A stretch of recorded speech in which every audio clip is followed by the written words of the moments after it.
오늘 아까 말씀드렸습니다만 친환경 모빌리티 산업의 미래라고 나왔습니다만 여기 그림이 있습니다. 왼쪽에는 독일의 홍수, 그다음에 중국, 일본 홍수, 대홍수 났죠. 캘리포니아에서 뭐가 납니까? 화재 났죠. 브라질에서 눈 오죠. 이게 지금 모든 이상기후의 문제를 지금 유엔에서는 지금 탈탄소로 정의를 하고 소위 말하는 탄소 중립 2050이라고 이런 키워드 하나가 나오게 됩니다. 또 하나는 이러한 부분에 대해서 어떤 규제 속에서 어떤 기술들이 발전해 나가고 있는지 이런 부분을 케이스라고 정의를 하고 있습니다. 이 두 가지 키워드를 가지고 앞으로 지금 오늘 강연 내용이 시작됩니다. 자, 케이스는 이따 나중에 다시 나오는 거니까 말씀드리기로 하고, 탄소 중립의 2050의 길은 많이 들어보셨잖아요. 지금 우리나라도 그렇고 지금 어디입니까? 영국에서 지금 기후 협약 유엔 회의들이 지금 하고 있죠. 자동차뿐만 아니라 기술의 진화는 말이죠. 모방하고 개선하고 혁신하는 이런 과정을 거쳐왔어요. 그 다음에 또 한 축이 뭐냐면 기술이 진화를 하기 위해서는 규제가 있습니다. 규제라는 게. 근데 우리가 지금 제가 입사했을 때 1985년 이 당시에는 우리 기술이 없었어요. 제가 신입사원 때 했던 업무는 일본 가서 기술 계약을 하는 업무를 했어요. 근데 그때 우리나라의 정부에서 건 규제가 있었어요. 어떤 규제가 있었을까요?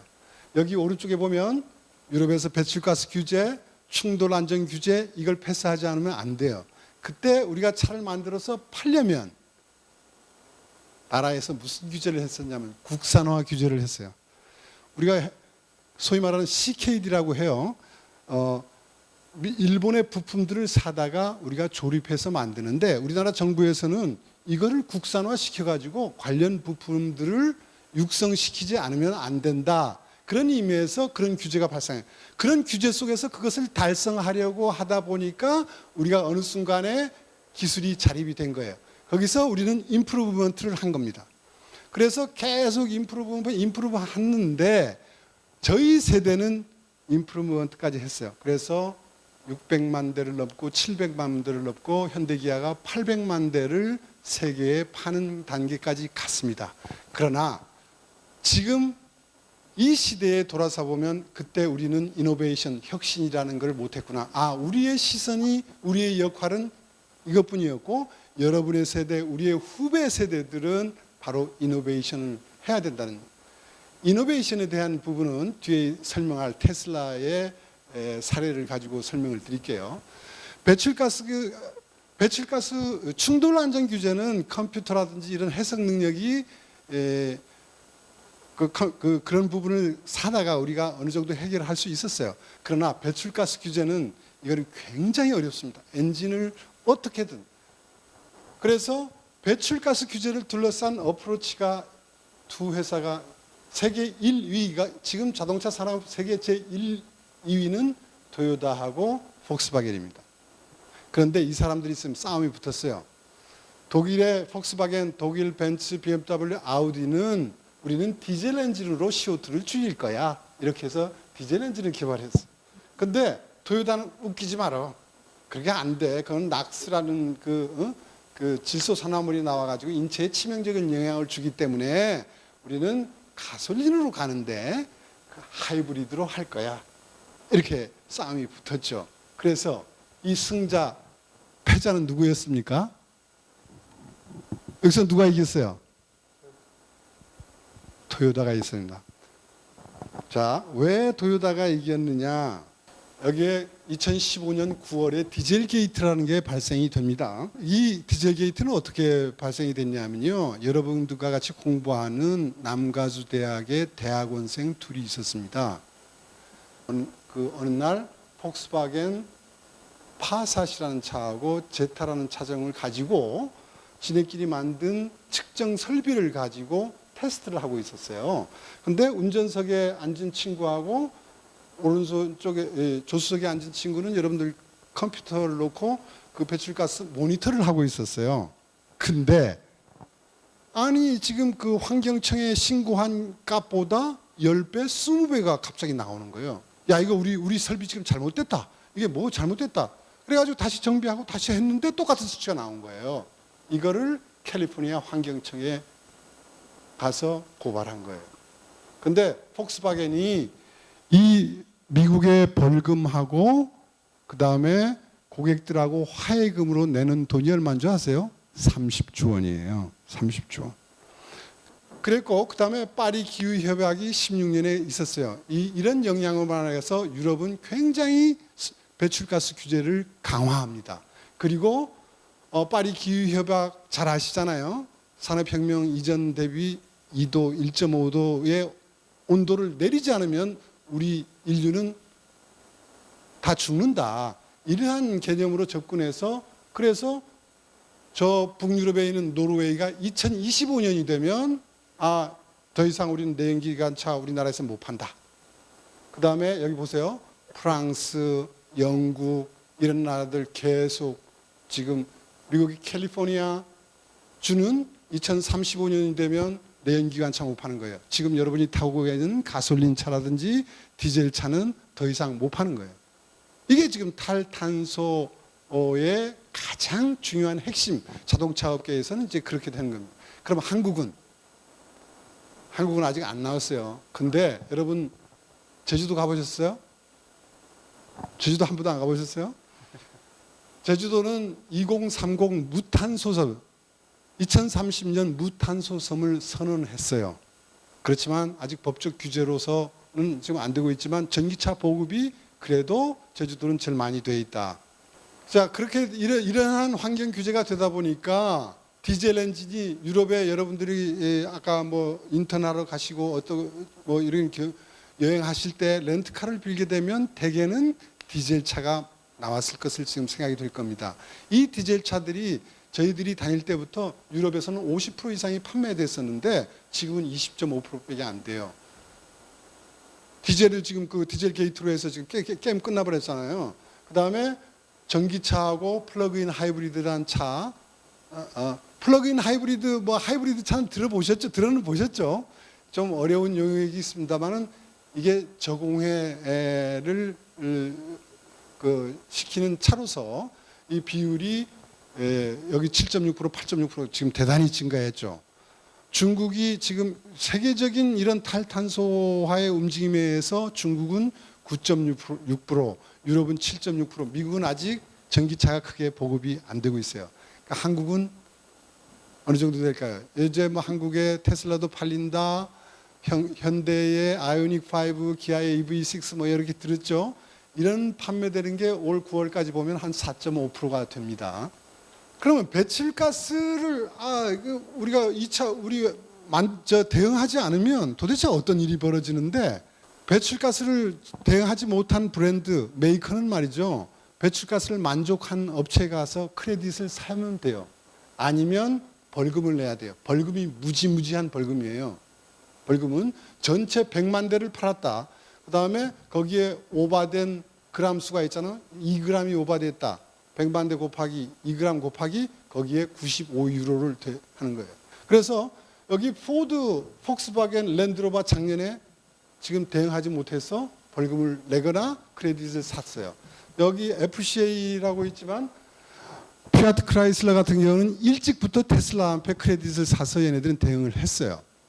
근데 이게 유럽 현상이고 그다음에 중국 같은 데에서 일본 업계들이 지금 대응을 전혀 못하고 있어요. 지금 빨갛게 쓰이는 부분이 전부 마이너스 크레딧이에요. 그러니까 중국에서는 크레딧 구입할 때 3,500 위안을 주고 사야 되는데 일본 애들이 지금 물어야 될 돈이 얼마냐면 1조 3,821억 원이에요. 어마어마한 거예요. 그러니까 그만큼 이게 그 환경 규제라는 거, 유엔에서 정한 거, EU에서 정한 이 규제들이 얼마나, 그 다음에 테슬라는 그렇게 어떻게 버느냐, 돈을. 테슬라가 지금 신세계로 나와가지고 얼마 되지 못했는데 테슬라는 18년에 4.18억 달러, 20년에 얼마? 15.8억 달러 벌었어요.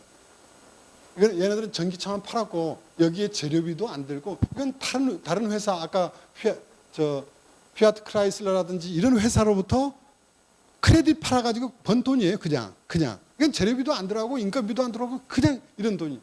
그만큼 테슬라가 앞서서 전기차를 팔아서 이익을 내는 부분도 있지만 이 크레딧으로 엄청난 지금 이익을 지금 보고 있는 겁니다. 자, 근데 탄소 중립이라고 지금 얘기를 했는데 이걸 약간 들여다보면 말이죠.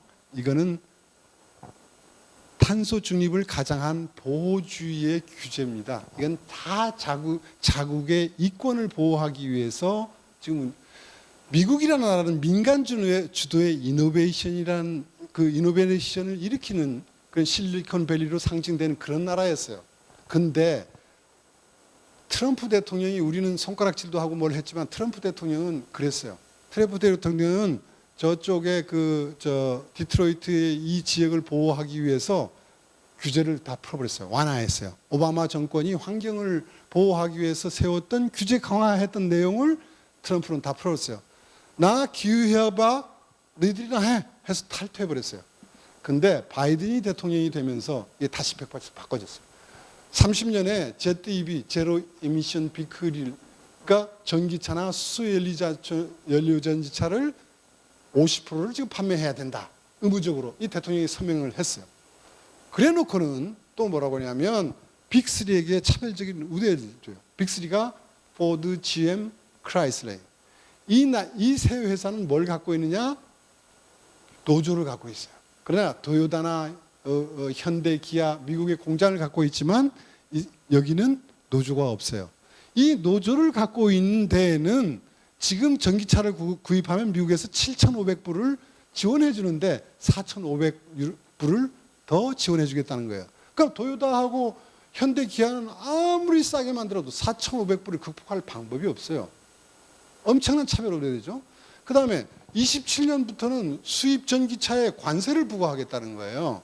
이렇게 자국을 지금 보호하려는 움직임이 하나 있고, 유럽은 말이죠. 이거 완전히 그냥 축구하는데 축구 골대를 옮기면서 자기네들 규제를 지금 하는 거예요. 유럽은 CO2 규제를 아까 말했지만 강화했잖아요. 탄소세, 라이프 사이클, 요거는 조금 이따 뒷장에서 설명할게요. 중국은 어떠냐면 중국은 지금 3천만 대 세계 시장이 됐어요. 세계 넘버원 시장이에요. 자동차 시장이. 근데 여기는 내연기관 차로 붙게 되면 도저히 일본하고 유럽을 따라갈 방법이 없어요. 그래서 이 사람들은 하루아침에 전기차로 정책을 바꿨어요. 그래서 전기차에다가 엄청 지원해주고